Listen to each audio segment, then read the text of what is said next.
জামাত ইসলামী আছে, চরমনায় আছে, সারসিনা আছে, জৈনপুর আছে, আহলে হাদিসের ভাইরা আছেন, কওমি উলামা ইকরামের মাদ্রাসাগুলো আছে, হেফাজত ইসলাম আছে, আরো নানামুখী দাওয়াতি প্ল্যাটফর্ম আছে। বিচিত্র এবং নানাবিধ দ্বীনি প্ল্যাটফর্ম থাকার কারণে প্রত্যেক প্ল্যাটফর্মের কিছু অনুসারীরা তার ভিন্ন মতের প্ল্যাটফর্মের ভাইদেরকে একটু খোঁচা মারার জন্য প্রশ্নের সুরতে আমার কাছে কিছু আলপিন দিয়ে দিছে। উদ্দেশ্য যে ভাই, আমি আমার আরেক মুসলমান ভাই যাকে আমি প্রতিপক্ষ মনে করি, আসলে আমাদের কেউ কারোর প্রতিপক্ষ না। সময় হয়েছে কাঁধে কাঁধ মিলাবার, সময় এসেছে বুকে বুক মিলাবার। আর কতকাল শক্তি ক্ষয় করবেন নিজেদের মধ্যে?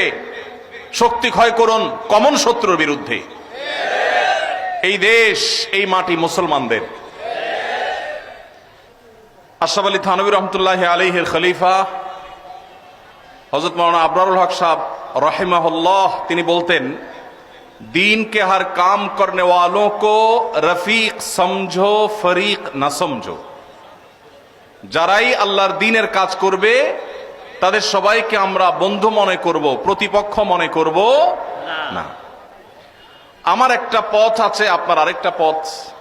আমি একটা উপায়ে কাজ করি, আপনি আরেকটা উপায়ে কাজ করেন। উদ্দেশ্য আমাদের একটাই, আমাদের সবার বন্ধু আল্লাহ আর আমাদের সবার শত্রু শয়তান। এটা নিয়ে আমাদের কারোর মধ্যে কোনো মতপার্থক্য আছে?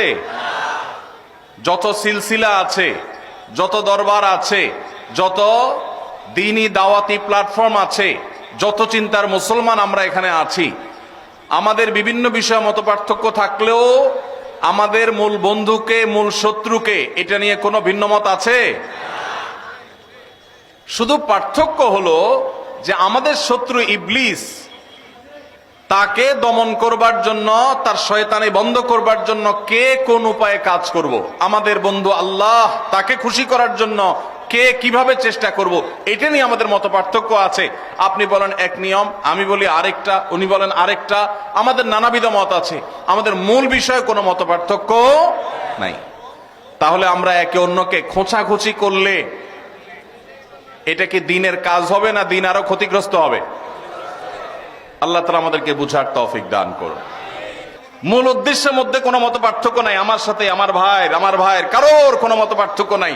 আমরা সবাই জান্নাতে যেতে চাই। আমাদের সবার রব কে? আমাদের রাসূল কে? আমাদের কেবলা কি?